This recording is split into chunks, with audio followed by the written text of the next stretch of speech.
இந்த கல்லறை மட்டும் எதுக்கு மறைக்கப்படணும்? மோசே இறந்து போனதுக்கு பின்னால அவரோட உடலை யாராலையும் கண்டுபிடிக்கவே முடியல. அவர் நேபோ மலையில இறந்து போனாரு. ஆனா அவரோட கல்லறை எங்க இருக்குன்னு யாருக்கும் தெரியாது. தேவனே அவரை ரகசியமா அடக்கம் பண்ணாரு. அதத்தான் உபாகமம் 34 நம்ம தெளிவாக படிக்கிறோம். யூதா 1:9 இன்னும் அழகான ஒரு விஷயத்தை வெளிப்படுத்துது.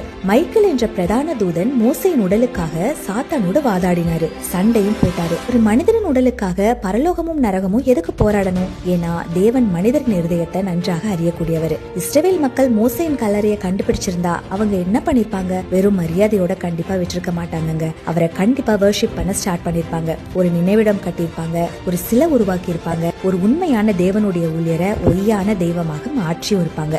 அதனாலதான் தேவன் மோசேயின் கல்லறையை மறைத்தாரு. எவ்வளவு பெரிய தலைவனாக இருந்தாலும் அவர் இன்னும் ஒரு மனிதன் தான். வழிபாட்டுக்கு தகுதியானவர் ஒருவரே, அவர் தேவன் மட்டும்தான். மனிதர்கள் மதிக்கப்படலாம், ஆனா தேவன் மட்டுமே ஆராதிக்கப்பட வேண்டியவர்.